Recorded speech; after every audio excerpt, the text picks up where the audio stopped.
In accordance with the provisions of the Open Public Meeting Act, the Asbury Park Board of Education has provided adequate notice of this meeting by sending a notice of the time, date, location, extent known.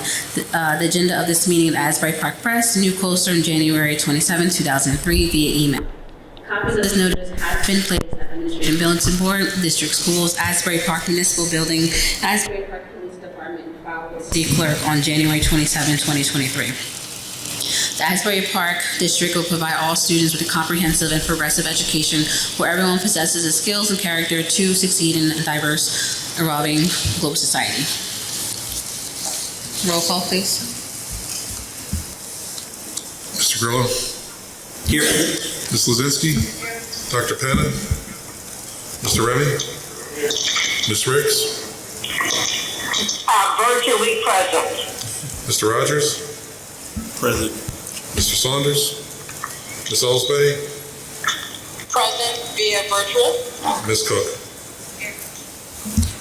Please rise to the flag salute.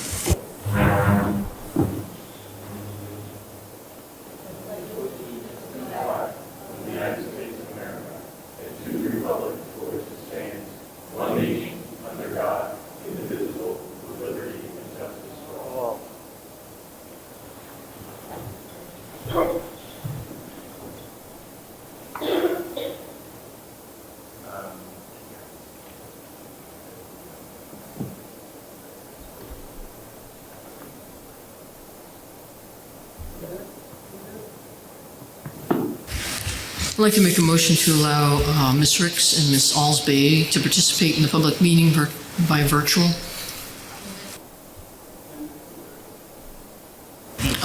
Mr. Penna, if he gets on also, yes. Second. Aye. Roll call, please. Ms. Lozinski, yes. Ms. Cook? Mr. Grillo? Yes. Mr. Remy? Ms. Ricks? Mr. Rogers? Yes. Ms. Osby? Yes. Welcome.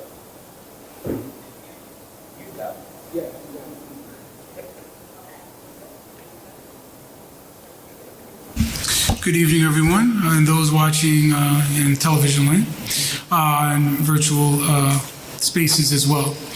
This evening we have two presentations. First, I would like to take a point of personal privilege, as this is Mr. Hastings' last official meeting as the school business administrator. He has served the district with distinction throughout the many years in his role.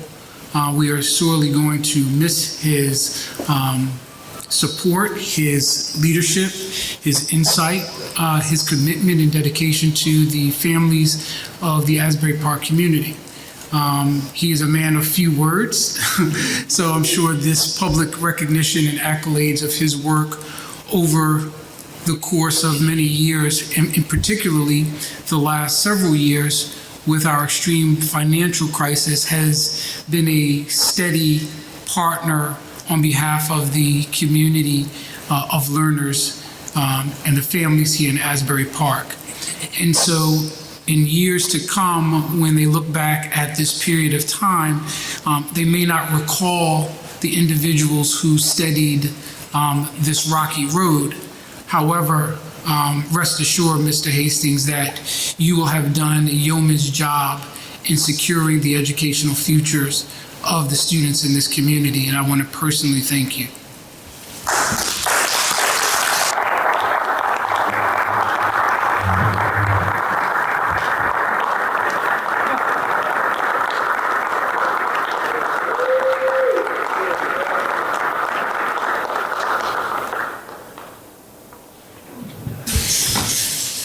The next presentation you'll have before you, if you turn to my left, is the NJGPA results that will be presented to you this evening by Director of CNI, Mr. Edwin Ruiz.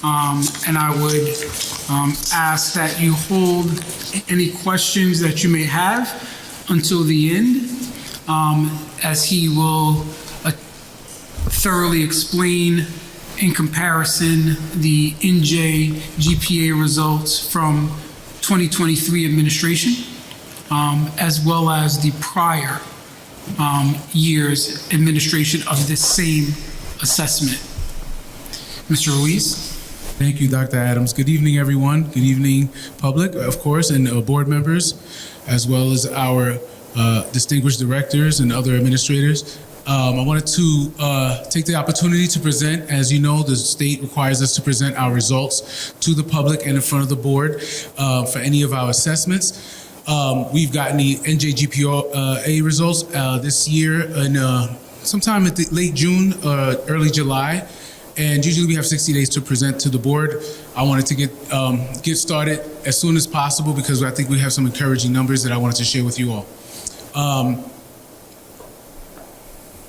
As you know, just to kind of go over what the NJGPA is, it's a statute that requires the state graduation proficiency assessment to be administered to all 11th graders. Last year, it was a field test. As you recall, there was a lot of controversy, I guess, the best way to put it, with the results because most school districts didn't do as well as they thought they would.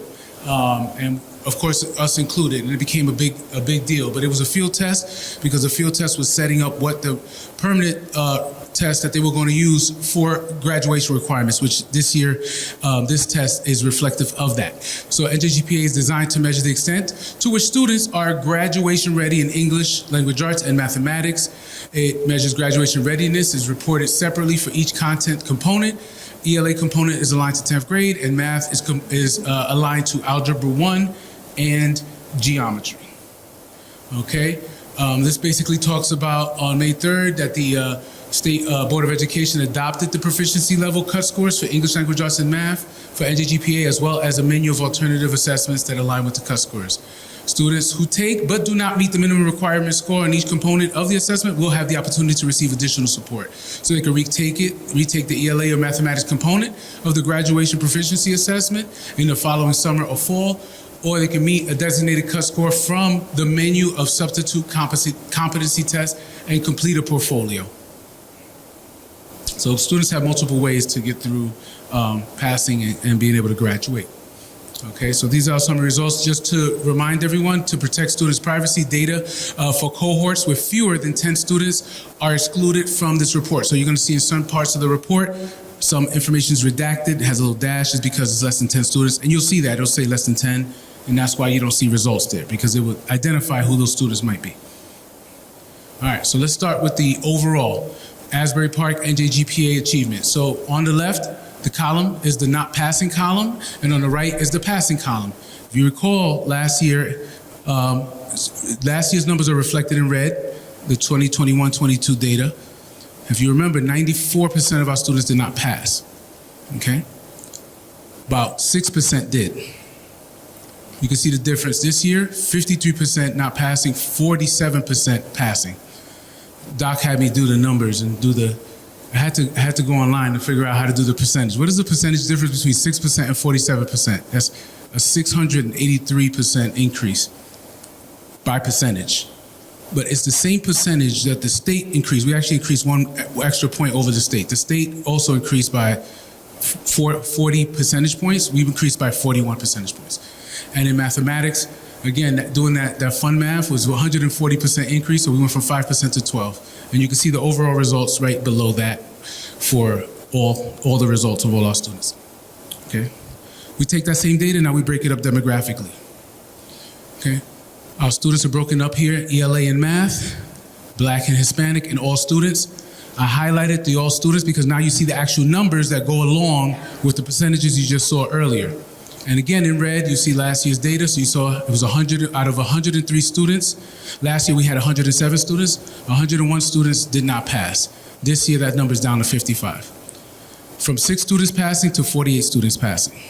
That's significant. I mean, it's obvious. You can see the numbers. Same thing with math. With math, which is going to be one of our big focuses this year. 103 versus 91, 5 versus 12. Okay? Same information now broken up by subgroups. So you can see how students who are on free and reduced, our section 504, again, less than 10, our ELL, less than 10. These are 11th graders we're talking about here.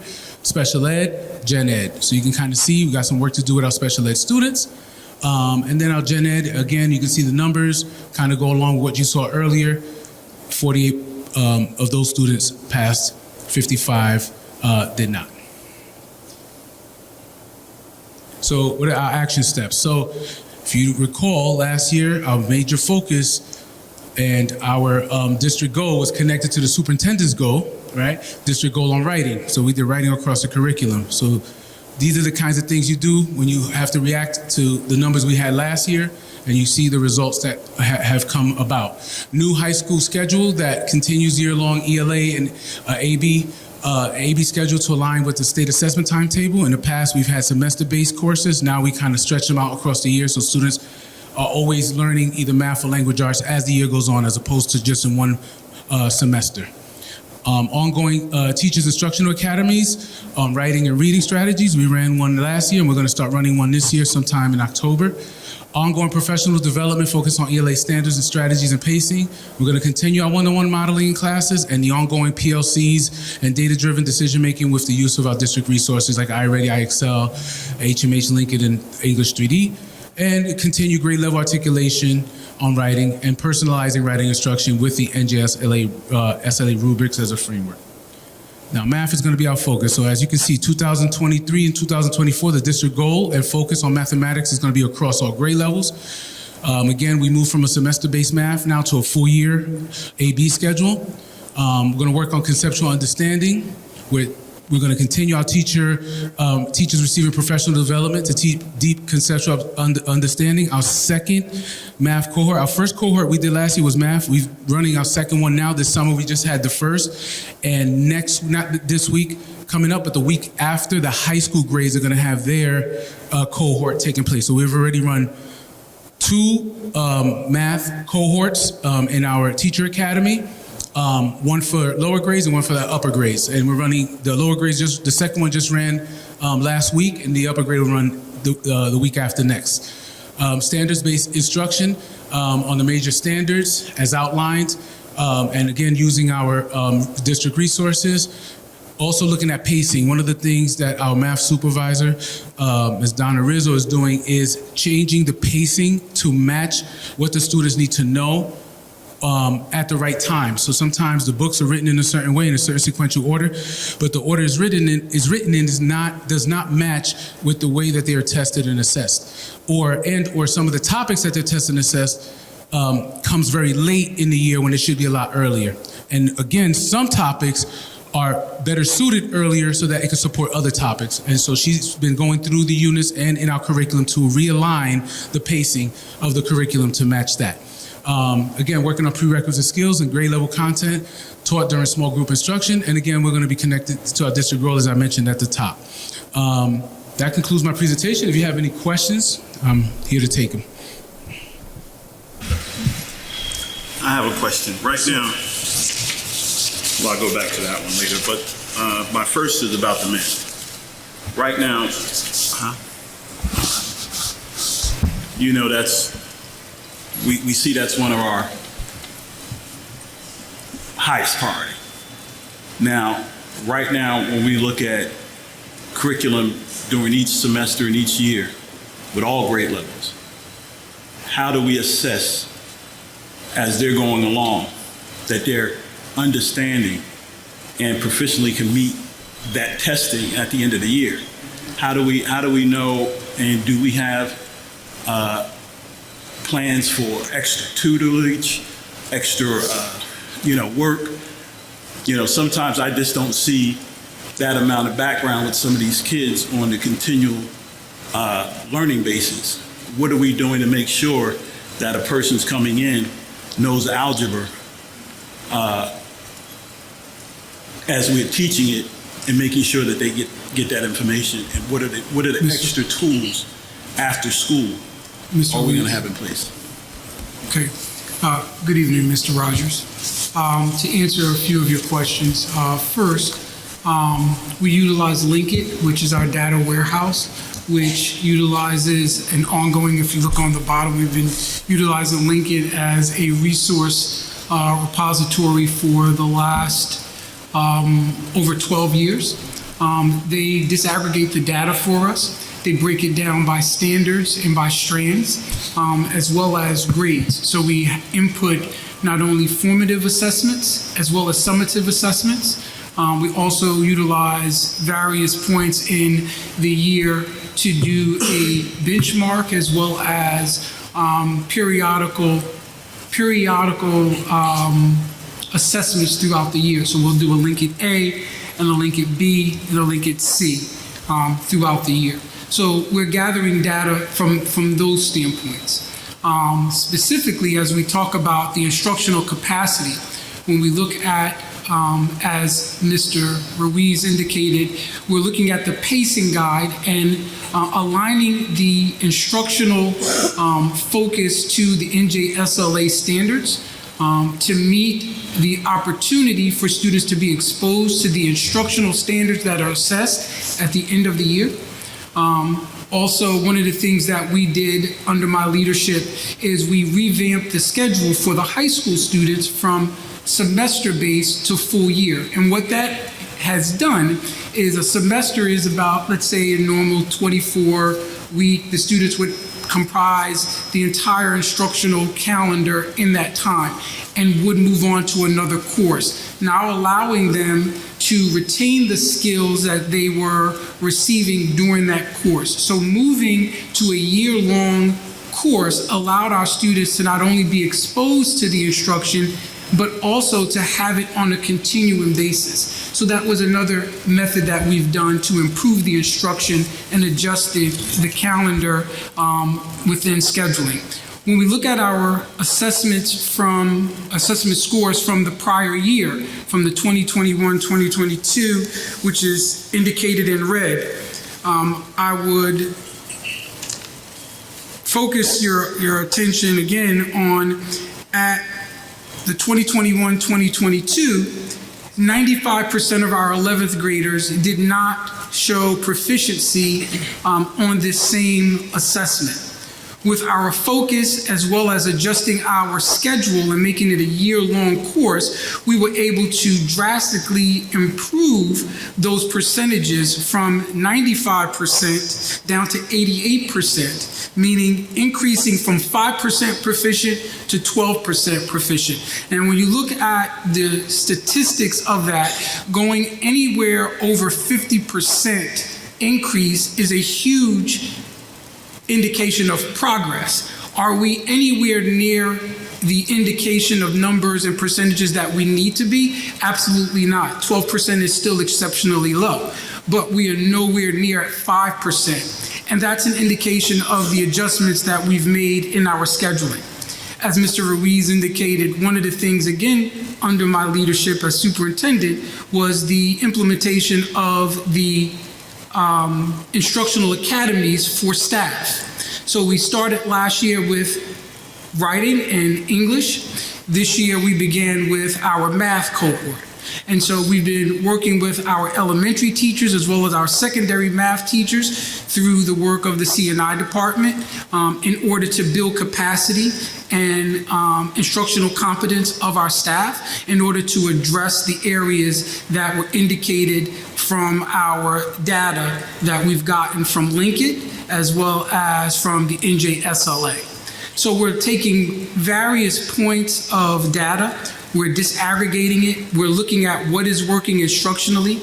How we monitor that on a daily basis is by our instructional walkthroughs, by our evaluations, by our grade level meetings and our PLCs, which go over the content and provide instructional support, as well as our reduced days where we provide professional development, which is led by our math supervisor.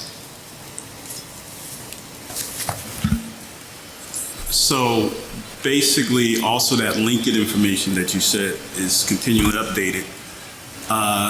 how is this board, say we get into November, how do we know this is actually going on? What reporting data will you give us back to let us know that these things will be happening? Maybe I'm confused. Empirical data, this is empirical data. By no, if I may, we get updates during the year by Mr. Lees on assessments and stuff. That's what I'm asking. Yeah, we do. Well, how do we get it? The presentation. By law, Yeah. we have to present We it to have the to. board. No, this is the data, that's come at the end. I'm talking about in the progress of making We get sure that updates. we're, like I was asking, periodical Right. updates as to what are we being deficient? Do we have 10 kids that aren't getting it? And then what are we doing when they're not getting it? And what are the other supplemental protocols are we putting in place to make sure? I understand what you're saying. Right now, I'm talking on a So breakdown what- basis. If I'm a parent, So one of the things that we have to answer that question is we have RTI, which is response to intervention, which is a three-tiered approach, which is tier 1, which is the actual classroom instruction. Tier 2, which we have where we provide additional instructional support, and we sort of triage what the concerns are. It could be from student needs glasses to a student needs additional support to a variety of other variables that may impact a student's comprehension or focus or social emotional. All of those things are things that are in the day-to-day focus standpoint that we utilize our RTI model, utilizing data, utilizing meetings. That is one of the things that is overseen by Dr. Howard Morris in terms of our RTI. The other piece that we also have is once it gets to tier 3 and students are still having some challenges, we have Ms. Bonnie Lau, our Director of Special Services. So when we begin to look at the data in terms of resources and instructional interventions for our students, that is something that we utilize regularly on the elementary level, at the middle, and at the high school level. And so those are not things that we would necessarily report back to the board because it is given individual student specifics, but we have those measures in order to provide supports to students and addressing the instructional challenges that students may have. And so the one thing that we do and that we do provide to the board is as we get our Lincoln assessment, we do provide that information and those results based upon the NJSLA standards. And so the assessments on the Lincoln are aligned to the NJSLA. And if you understand, how they are structured, they're meant to give us a more summative assessment to see where our students are, and then we build off of that. And so that information is provided to the board on a regular and ongoing basis as we get those results. But when we look at the state assessments, NJSLA, as well as this report, the NJGPA, those are some of the reports that our students have to take under state requirements, and then we have to wait for that information to come back to us. We then are required by law within a certain time frame to present that information to the board and to give the specifics of what numbers and our results. I understand those legal obligations. I mean, are you understanding what I'm asking for? He said we get Yeah. periodically reports, yes. How are we getting those periodic reports? Can you name them? Can you tell me what are we going to hear from the Director of Curriculum by November that, we've gone through and they've met the structural criteria in that, and I know this person or this amount of people have taken it and they successfully have completed it and understand it. Mr. Ruiz presents Lincoln data to us in a public meeting, So, and we get those reports. so for us, it's just a matter of always doing our own. We do our own check-ins every month, every couple of weeks. I meet with my supervisors regularly, and one of the first things we do is we look at data. Lincoln doesn't just house its own data. We actually export and/or import other forms of data into Lincoln, so we can do crosswalks with the data from iReady. For instance, iReady is one of our programs that helps Tier 1 interventions with our students. So if a student's having trouble with algebra or math or any subject for that matter, we have a way of looking at that because students are on there daily. That gives us a really good indication of where they are. And then when our supervisors pull that data, we meet with the coaches, we meet with the principals, and through weekly CPTs and or PLCs, they're working with the teachers on a weekly basis to look at that data and start to make assessments and start to make determinations of where our students should be and what they need. Also, go ahead, Doc. Also, the day-to-day oversight of the instructional programs is something that we take very serious. As a superintendent, that is my daily charge to address the instructional outcomes. I think as we look at the policies related to the interventions and those resources and the allocations of those resources, that is where I would lean to the board to provide their insight and support to. But I think as we look at the day-to-day instructional focus of the district, we've discussed where we plan to address some of these issues in terms of the teacher academies, also the ongoing professional development, the assessing of our instructional materials and resources, the continuation of ongoing consultants that come in and provide readiness on our technology infrastructure. So those are all aspects that impact the day-to-day teaching and learning relationship between the teacher and the student, and the oversight of the building administrators to the support staff of the central office to our intervention resource professionals of our child study teams, our social emotional learning staff members. All of those are pieces that have an intricate part in the overall impact of our students' day-to-day teaching and learning focus. And so when we look at the district as a whole and we look at the results of this presentation, in 1 year's time, we managed to move from 94% of our students not passing this state assessment to 12% passing in mathematics and 47% in ELA. And again, I want to bring that correlation to the district's focus last academic year, on writing across the curriculum, and in every area that has shown to be a positive trajectory forward, moving from 95% of our students in the 11th grade not doing well to 47% doing well. And when we look at from going from 6% to 47%, as a district that has had single-digit outcomes on state assessments, this is by far the largest gain in maybe the last 15 years in one academic year under my leadership.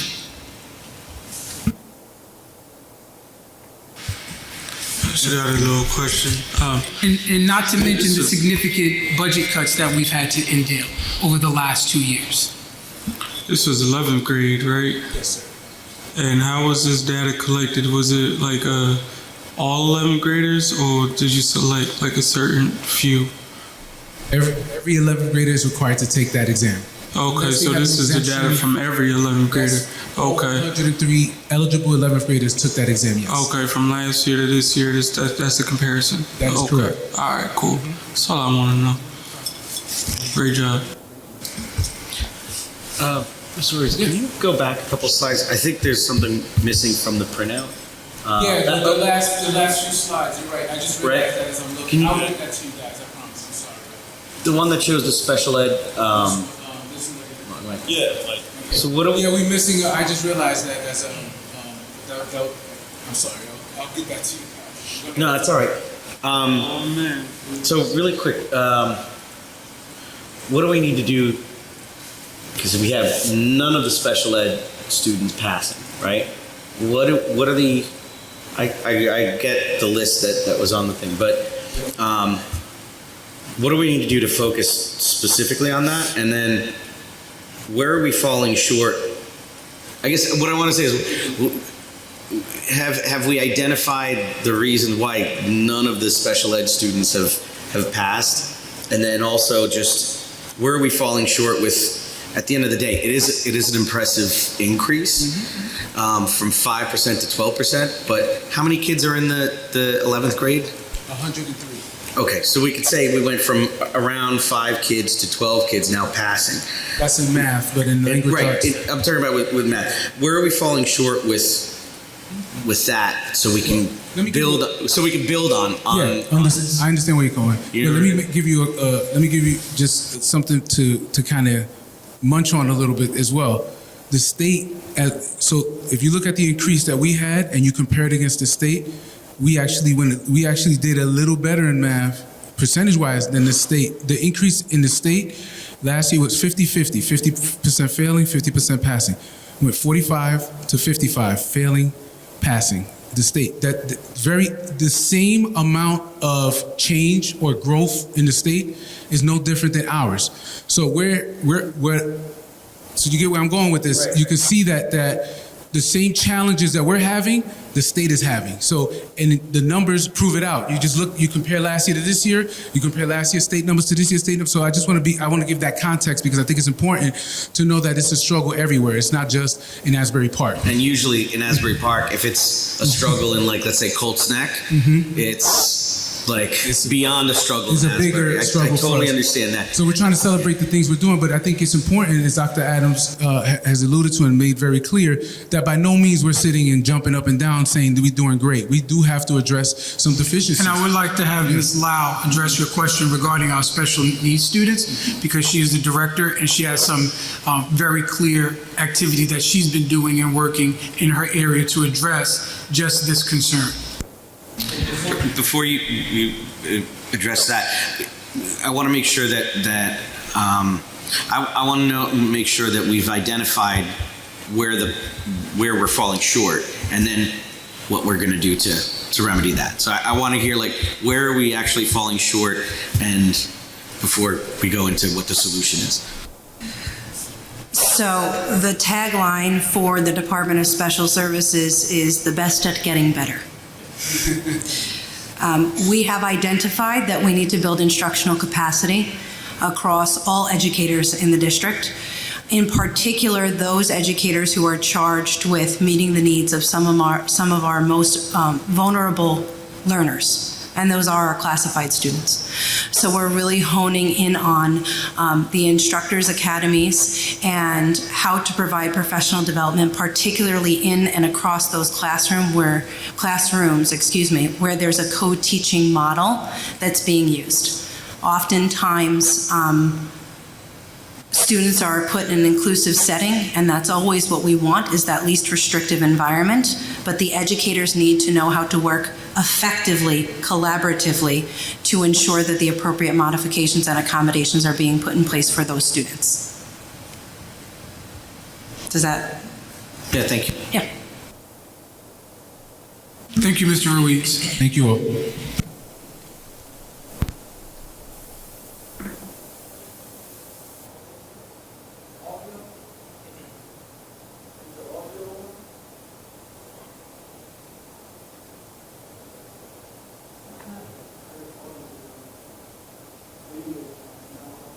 Well, I'm not connected to that.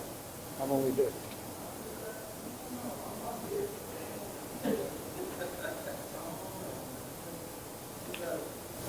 Welcome, Michael Penna.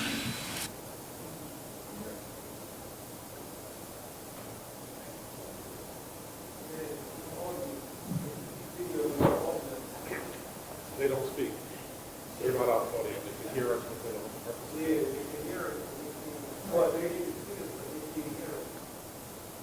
They can't hear the PA system? They can view, but they can't hear.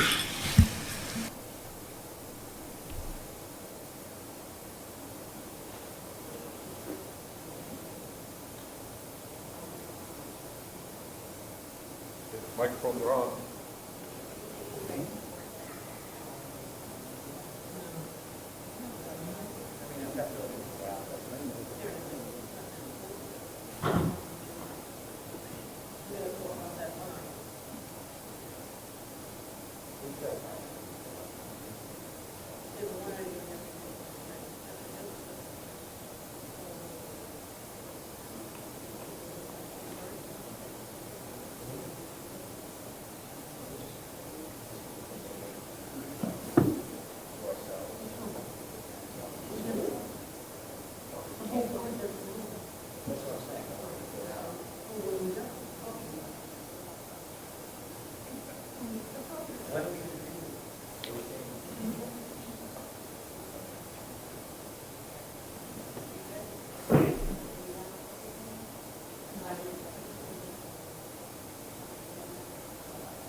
Or, no, I'm sorry.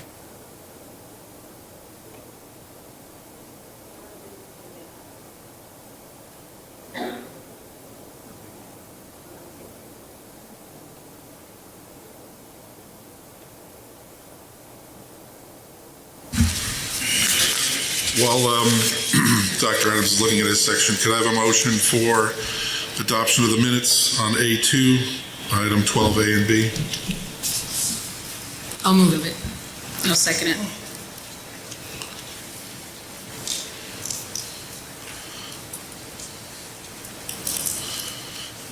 Ms. Lozinski? Yes. Ms. Cook? Mr. Grillo? Dr. Penna? Yes. Mr. Remy? Ms. Ricks? Yes. Mr. Rogers? Yes. Ms. Alsbay? Yes. Thank you.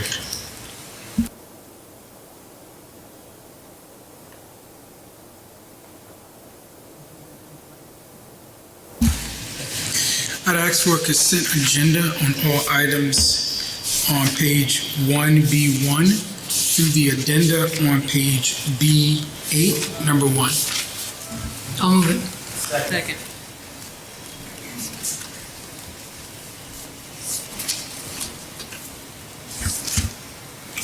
Is it a good time to ask questions about that or no? It's a perfect time, Anthony.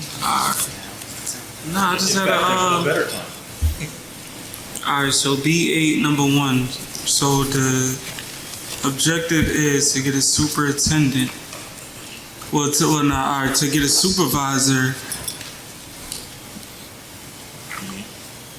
And we already have a director. So what's the difference? So why can't the director just handle it if we losing the supervisor? What else gotta happen? In terms of the replacement of Ms. Weinstock, Yeah. because the oversight of the child study teams, the legal ramifications and the instructional support for the special needs or the special services department. We just heard the question regarding how are we providing additional supports for staff. When we look at the number of students, so this is a replacement of a position that was already board approved and budgeted for. So this is already budgeted for. Correct. So this number here is not even gonna. It's not gonna hurt us in a sense. The number in terms of the Salary. that is commiserate with. It's already included. That is, we have that budgeted for. And that's consistent with the experience and the negotiated salary guide for those individuals going into that collective bargaining unit.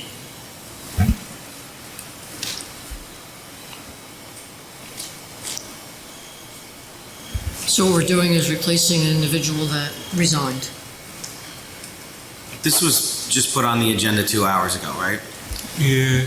May I just say that we did talk about this in our personnel committee meeting. We talk about the entire personnel agenda, and sometimes what happens, there may not be a name when we have the meeting because they're doing interviews or following up with an individual they've selected. They have to, set the salary, et cetera, for the individual. and maybe they hadn't accepted the position yet, so that could come up. And of course, as all positions, this one's important, and there's only, what's this, July? So the person would only have August to get ready for September when the kids are in school. So if we wait another month, then the person would have to wait another month to start, so that squeezes it in before the school year. Did we get a report out from the personnel committee? Who's on? I don't even know who's on the personnel I committee. am. besides Karita you. is. And Ms. Salisbury. Miss Alsbay, and I believe Miss Ricks is on personnel also, correct? Or no? I didn't read the Oh, you committee are. meetings yet, right? Mr. Remy, you're on personnel. Yeah, but I wasn't there. Did you look at the agenda? I was only on buildings and This grounds. was just put on the agenda 2 hours ago. I No, really it was saw- on the personnel agenda when we had our committee meeting. I wasn't on. I know. You got it in the email. Yeah. Mhm. But we didn't read committee meetings yet, right? The personnel They does don't not do have personnel, minutes. But just in general, we still didn't read committee meetings today, right? You mean the committee talking about things? Minutes. There are no personnel minutes. Alright. It's a, But I was just saying in general, but alright. yeah. I was saying if I came late and I didn't hear them. No, I understand. I understand. This is just a replacement of somebody that has resigned. It's not a new position. And remember, we don't have vice principals in any of the schools, and the supervisors help with that capacity with the principals also. Because this person was substitute for all that, in a sense. Yeah, I mean,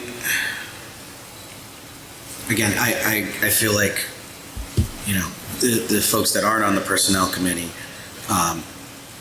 I just got this while I was driving up from work today, like 2 hours ago, and it's the first time I've seen anything about this. So, Mr. Grillo, that makes it kind of difficult because, you know, I want to be able to digest this and then ask some, you know, appropriate questions about the position, and I can't, and that's a the problem. position's not new, though. Position's not new, They're just but replacing somebody who has resigned. right. But we're talking about how we're trying to save money by cutting different positions and everything. And This is how many? This is the special ed also position. And when committee meetings occur, the majority of the board should trust that the committee who's vetting this has talked about everything that needs to be talked about, whether it's buildings and grounds, whether it's athletics, whether it's policy, whether it's finance. And you hope that the committee's recommendation would hold some water. If you're going to question what the committee did, then maybe we should go back to a committee of the whole so that all these items can be talked about and we can have 2 meetings a month instead of 1, and then all these things can be vetted by 9 people. Mm-hmm. But we have You know what? I think difficulty, that's a good idea. but we have difficulty with a quorum of 1 meeting, so I think that probably would not be advisable. That would be something the board would have to decide. But the personnel committee members met, they talked about it. It's not a new position, and if you don't want to fill the position, just vote no. And then the special ed department will not have a supervisor to oversee those students. So, having a child who has special ed difficulties, this is important to me. So that's why I'm asking the question and why this is popping up, at least on my agenda, 2 hours beforehand. I have a lot of questions about the duties of the supervisor, the supervisor as opposed to the director, and you know, yeah, I mean, I'm gonna have to vote no or abstain on this because I just haven't had a chance to even wrap my head around, and I think it's more about making sure that if we're going to appoint a position of this level where it's over $100,000, step 5 of supervisor's salary guide, that we don't get it 2 hours before a meeting. Now, I understand that some folks are retired, they don't work, they can, you know, they have plenty of time to do it. But, you know, for the rest of us that do work, and, you know, the addenda is something that pops up, that's a problem. So I don't mean to vent about it, but it's a little frustrating. So with that, I'm going to have to abstain because I don't know anything about this. So I'll leave it at that. So. Well, my question is, and I'm just recollecting, this position seemed like it was filled continuously in the last 2 years. And Dr. Adams, maybe I'm wrong, was this a supervisor, special needs in the last 2 years? How many people we had in this position? So we have had several individuals who've filled this role. Some have taken a director's position in another district. The other has taken an assistant director's position in another district. The other has made personal family decisions to remain at home with their family. And so in those 3 vacancy positions, 2 of them have taken elevated positions above the supervisor role, and 1 has decided to put family as their primary reason for resigning from the position. And that's some of the questions I think we need to know as to what was going on with that. And like I said, the role in the position is a intricate part of providing the day-to-day instructional support for our staff in the special ed area. It is one of those hard to fill positions, just like chemistry and the like. It is also a entry-level leadership position whereby a lot of individuals do cut their teeth as supervisors and look to elevate thereafter.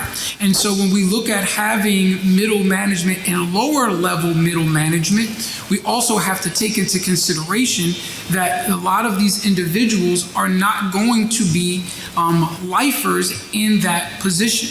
It is very similar to a vice principal who has aspirations and professional aspirations of becoming a higher level leader. So do many individuals who enter the leadership realm as a supervisor. And so when we look at the area that we are servicing and we look at the importance of the individuals, I go back to Ms. Lazinski's commentary, whereby in the Personnel Committee, this was an ongoing interviewing process. If you look at the fact that we have had to post the position, the posting had to close, we've had to vet through candidates, and we have a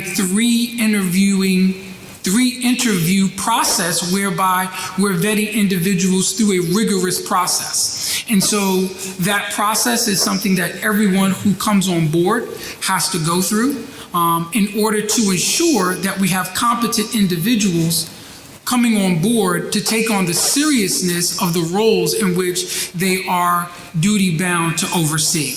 And so this is not something that we could have rushed. However, finalizing the candidate and agreeing to terms was something that was discussed with the Personnel Committee prior in terms of the process and being very clear about our process and procedure for interviewing candidates. And so this position, along with many others on the docket, are critical to operating the district with doing more with less. Again, we are already at a shell of staffing. And so the supports that are needed in this area, given what we've just discussed regarding the instructional outcomes of this most critical and most vulnerable student population that we serve, is a necessary and vital to provide the day-to-day oversight, the day-to-day instructional support for and evaluations of staff in that area, and provide critical supports to the director who oversees the entire department. So that is my commentary on that. I've got just a logistical question because my screen screwed up. What's the agenda number again on that one? Because I got a quick question now. Okay, thank you. So what would be the difference? What's the compare and contrast between the director and the supervisor? I don't know. I would rather hear from Dr. Lau though, because she's in that position. So can I hear from you, please? What will be what's the difference? What's the support? What makes the difference between the director and the supervisor for that position? With all due respect, Mr. Remy, the job descriptions which the board has outlined clearly articulate the supreme difference between the director. You said the director oversees the whole district, the supervisor oversees the whole district as well. I guess that's the confusion I'm getting. So, but if you could, you can make it clear for me. I just want to know. That's all. So one actually does the evaluations of staff. Someone else's microphone is on. Besides, the supervisor does not complete the district required reporting. To Mrs. Lau's credit, just this past year, she's in overseeing her function. I ain't coming at No. Lau or nothing. I just want to, regardless of who's sitting over there, I just wanted to understand. I'm just trying to explain the difference. We were able, through her leadership in overseeing the refunds and the monies that we get, reimbursements, over $700,000. Was it $700,000? 1.4? What was it? So $714,000 to $1.2 million in reimbursements. That is a direct oversight of all of our out-of-district and other oversights that are the functions of the director. When we look at the function and the job description of the supervisor of CNI, they handle the day-to-day support of the teachers, as well as some responsibilities of child study team members, as well as leading CPTs and grade level meetings and other professional developments.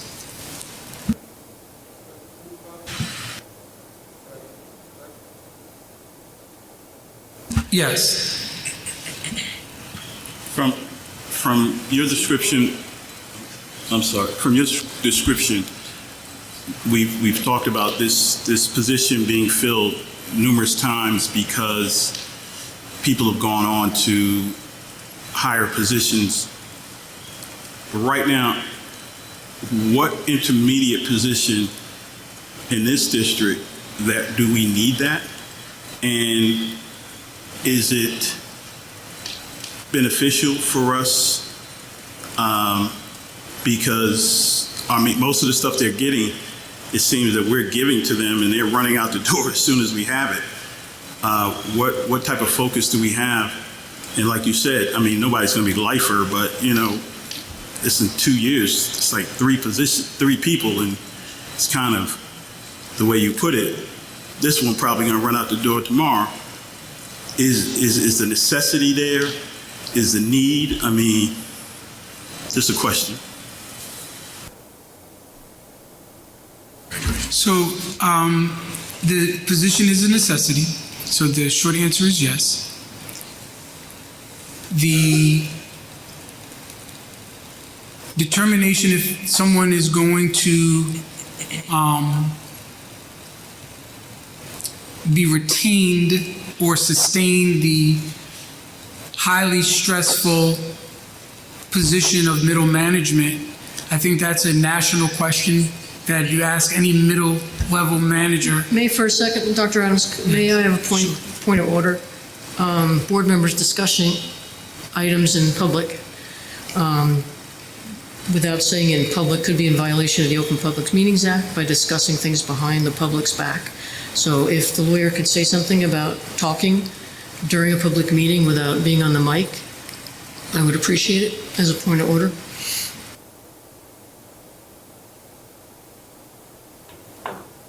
We're trying to just get a better understanding. Yeah, we just trying to understand what was the dialogue. That's all.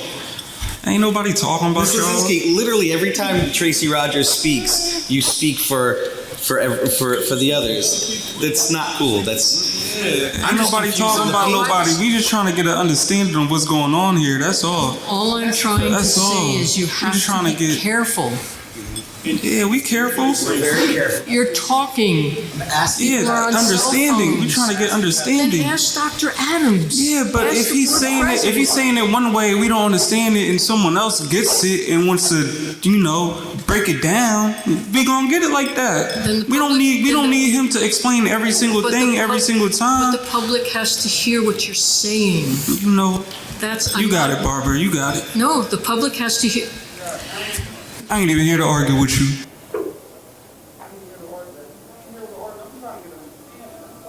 I'm not saying you can't. You have to have the public we use Robert's Rules of Order. That's what I have to say. If you really want the public to know, I didn't want to do it. I didn't want to do it to you. Do it. I didn't want to No, do it to you. He just came from surgery. No, I know He that. can't see for I real, understand. so he needs an understanding. So I'm breaking it down for him. It's not. No, you wanted to know. We've I'm had gonna tell this- you. I'm gonna tell you. Bring my glass. You want the public to know. I'm gonna tell you, and I'm trying to help my brother out right here. That's No, all. Mr. Grillo's talking, and okay. I'm not going back and forth, Barbara. You got it. I'm not going back and forth. No apologies necessary. All right, can we move on, please? The public sees it go. Thank you. All right, can we do the agenda, please?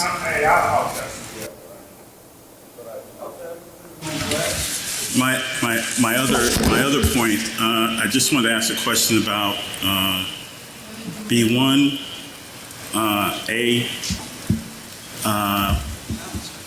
the interim was how many people from the personnel committee were involved in this interview?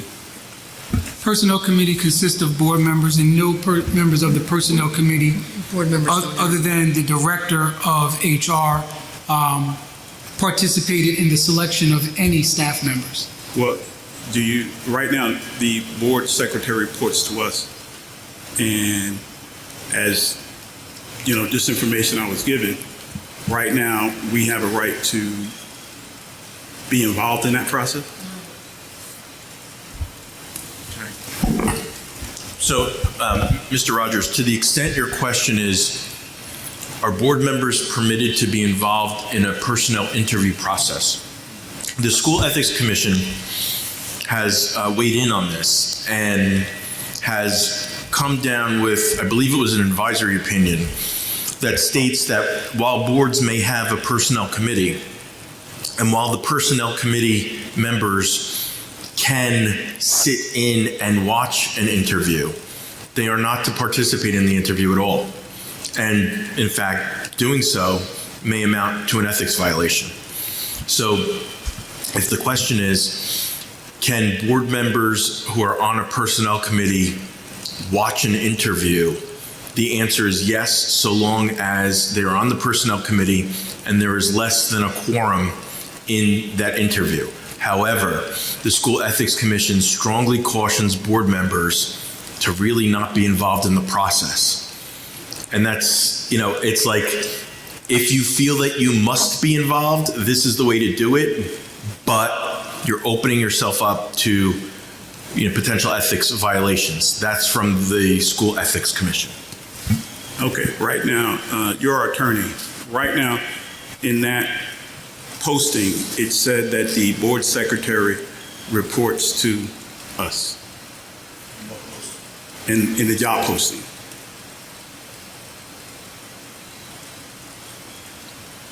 I'm not familiar with the job posting that says that the board secretary reports to the board. Okay, that was if you want to look at the posting, it says to the superintendent and to the board secretary.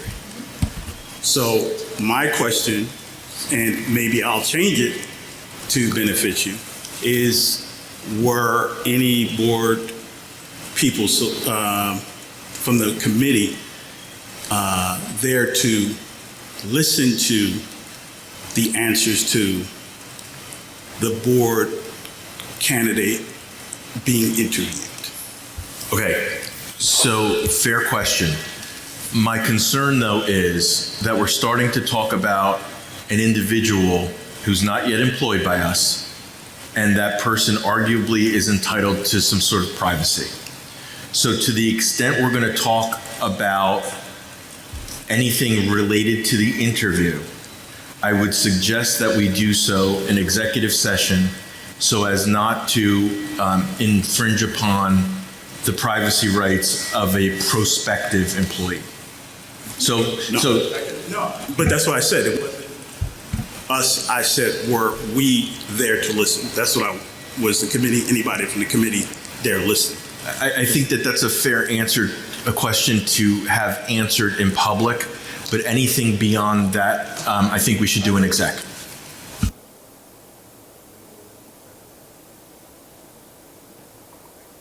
One last I think I did respond. The answer was no.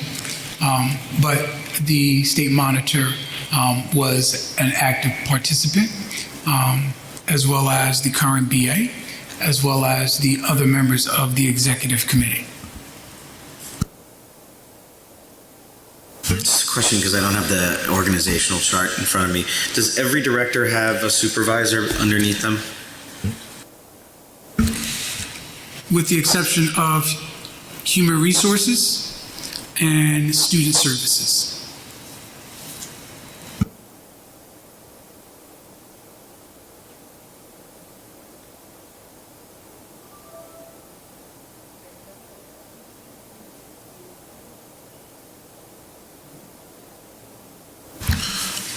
This is for all items B1 number 1 to B8 number 1. Ms. Lozinski? Mr. Grillo? Yes, on everything except for B8 1A. I'm abstaining on that. On B8, what is that? B8 Item 1A. Right?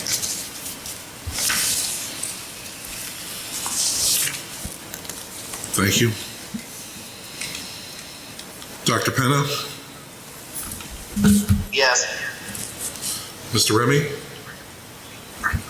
Everything except B8 1A, no.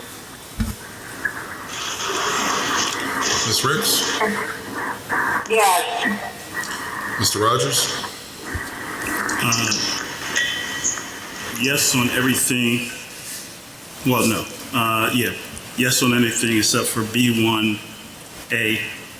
and B8 1. No. And those are no's? Mr. Rogers? Thank you. Those are Mr. Saunders? yes, everything except for B8 number 1. And B8 is a? No. Thank you.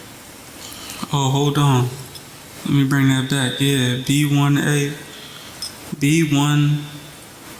as well. B1 number 1A. And you're voting? No. Thank you. Ms. Alsbay? Yes. And Ms. Cook? Motion's carried. Mr. Hastings, B1A is the interim business administrator, is that correct? I didn't look at it. Yes, B1, So number that 1A is the means business when- administrator. So that means when you leave in a couple weeks, there is no business administrator. No, that motion carried.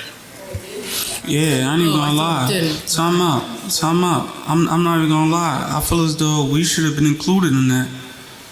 Like the board should have been included in that, and the business administrator. That inflicts us. That person sits right here with us. Why don't we get a say so on who we have that replaces Jeff? We do, the board does have, the superintendent is the only one that can recommend personnel, and the board said, Yeah, but the board. at the same time, You can if we're evaluate, gonna but you interview, can't hire. if we're gonna interview the superintendent that sits right here and everyone else that sits right here, why don't we get to interview Wait, the we business have one at a administrator time, that sits please. right here as well? So how did it pass? That's what the thing that Yeah, they just voted on it. That's how it passed. and I said no. Hey, I'm just saying, I feel as though we should have been included in that. The board should have been included in that.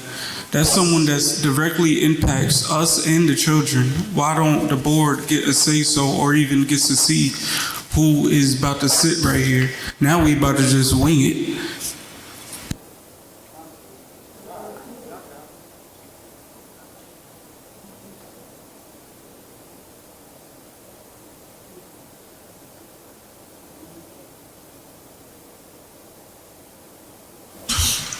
Could I have a motion for all items C1, number 1? No. To C6, number 1. Move it. Questions or comments? It's dumb.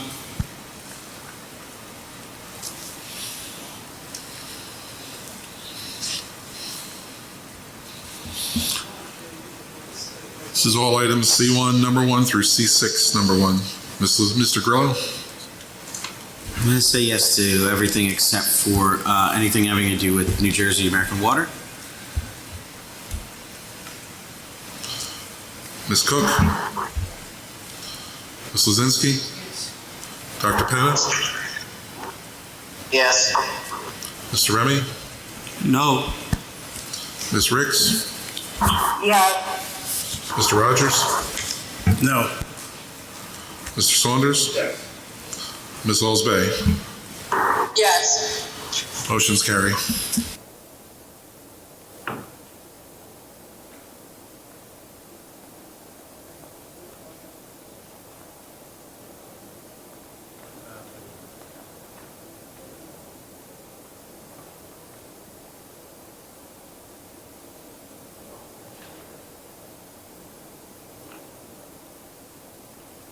Okay, I'm going to read a statement before we go into public participation. So public participation in accordance with Board Policy 0167. In accordance with Board Policy 0167, the Asbury Park Board of Education recognizes the value of public comment on educational issues and other matters of importance and provides members of the public with the opportunity to express themselves on school matters of community interest. The public comment portion of the meeting is not a question and answer session, and all public comments shall be directed to the board president. Members of the public who wish to make their public comments must be recognized by the board president and provide his or her name, municipality of residence, and group affiliation if applicable. All public comments shall be directed to the presiding officer and are limited to 3 minutes in duration. Members of the public who do not follow the foregoing rules and/or interfere with the orderly operation of the board meeting may be removed from the meeting. Thank you. At this time, I open up public participation, please. I do have a response to our public comment email as well.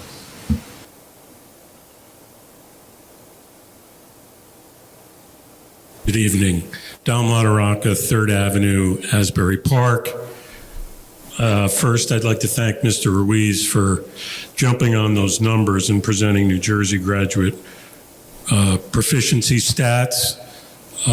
Second, I would just suggest to the board and administration during the summer, it's also a great time to get out other information showing the progress and the successes by the district.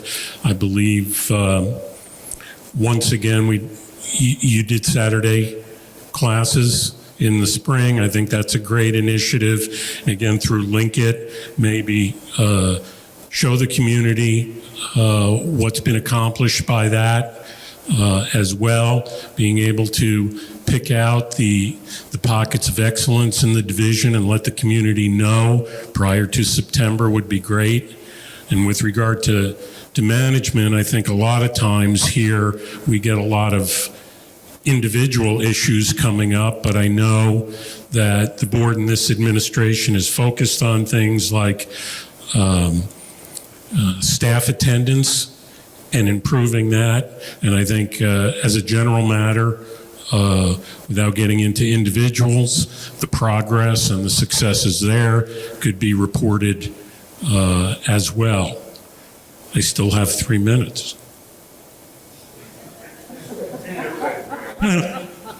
But finally, I do want to take a moment and wish Jeff Hastings well as he moves on. two other challenges. I agree with Dr. Adams and all the positive attributes he pointed out, but I want to thank you, Jeff, for all the help you gave me over the years understanding issues. But you do have one character flaw. The guy's got one character flaw. I've spoken to him many times about it. He doesn't see it. He's not willing to change. So I thought it was only fair with him moving on that he at least give his new employer notice of his problem. So.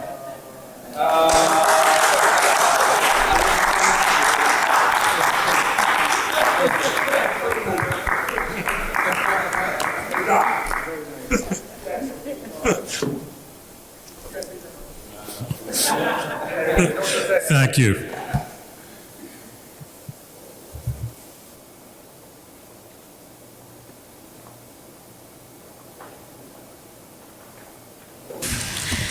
At this time, I'll close public participation. If I could just read this one comment. Yes. Sorry. This is from Catherine Healy, 305 8th Avenue, Asbury. I am writing again about the issue of closed school playgrounds. In a city where few playgrounds we have are often closed for indefinite amounts of time, Asbury kids deserve places to play that are familiar, safe, and accessible. As a parent and an elementary educator, I am begging you to follow the lead of almost every other town and city and open the AP elementary and middle school playgrounds from dawn to dusk. Give the kids and families of Asbury Park more places to gather and play, please. Kids are still accessing the closed playgrounds despite them being locked. They're just doing so unsafely by climbing the gate. Please, parents of Asbury are begging you to listen. Sincerely, Catherine Healy.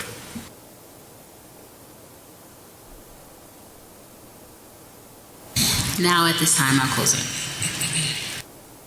Madam President, I just wanted to make a quick statement. So we enrolled our daughter in the high school, and she was able to earn a spot in the Dream Academy. And this past few weeks ago, the Dream Academy had the summer program, summer cohort, and I gotta tell you, she's still talking about it. I mean, she went into the classroom. She was really nervous. She was, didn't know anyone there. And even the other kids were kind of curious about her a little bit, like, who's this person here? And I gotta tell you, first of all, the teachers, the instructors that were part of the summer cohort, absolutely fantastic. Challenging enough for algebra because she can't stand algebra, and the ELA, she just loved it. And the best part was the fact that these kids had and this is why I have to ask for pardon for my exuberance of posting about it online and not knowing that wasn't an official picture. So my apologies for that. But there was also a portion of it where they learned about social justice and history, and they learned about Cesar Chavez and Malala and all these incredible human rights stories, and having speakers like Aaron Williams from the Tennis Initiative come in and speak about his upbringing growing up in Camden and growing up to become a Marine and doing things in the community.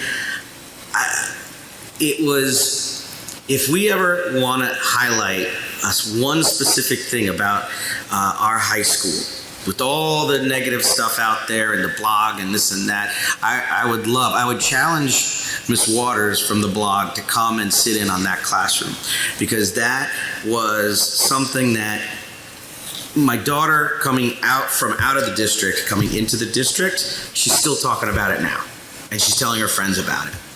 So I want to congratulate the teachers, the staff, anyone having to do with the Dream Academy. You have made such an incredible impression on that 14-year-old girl, and I'm just over the moon about it, and I can't wait to see what happens next year as she starts as a freshman. So just wanted to say that.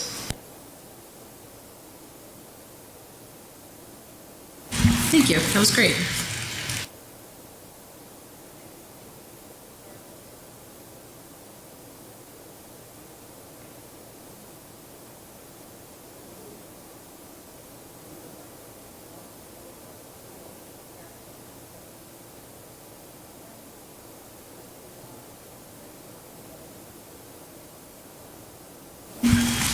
Can we have the HIT report, please? Good evening, everyone. So the good news is that we had no allegations of HIBs in the month of June. However, my department did an audit, and we found that there were 3 cases that unfortunately weren't put in the HIB category that we had. They were put in Genesis. So we were able to retrieve them, so I have to report on them. There was one, the first one, it was a 7th grader. This was back in January, and this took place in the classroom at the middle school. And it was determined to not be a HIB. The allegation was taking money or possessions of another child. Again, it was no evidence to support a HIB in that situation. The second HIB that we had involved a 9th grader, which occurred in February 21st this year, and it was an allegation of a verbal or emotional bullying that was via electronic, and it was determined to be a HIB. It was founded to be a HIB. The third allegation involved a 7th grader, which occurred in the hallway at the high school, and this occurred on March 9th of this year, and it involved verbal or demeaning conversations that was founded to be a HIB. And that concludes my report. Thank you.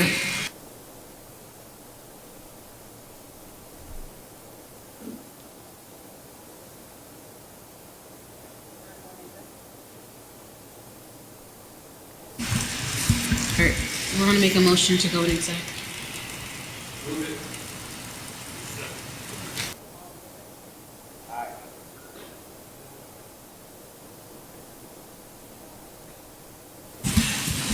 I'll read it for you. So, whereas the Open Public Meetings Act allows for the exclusion from discussion of the public portion of a meeting of certain matters as outlined below, and whereas the Asbury Park Board of Education wishes to discuss such matters made and will make such discussion public when a proper conclusion has been reached, now therefore be it resolved that the Asbury Park Board of Education will hold a closed executive session on this date, January 27th at Asbury Park, New Jersey, for the purpose as outlined and described below. That's for personnel matters and matters of litigation, contracts, and to receive attorney-client advice. It's anticipated that the board will be in executive session for approximately 15 minutes, God willing, after which time we will return to this room and close the meeting. It's anticipated that no formal action will be taken in executive session. To the extent that there's any action taken, it will be done here in this room in public when we return.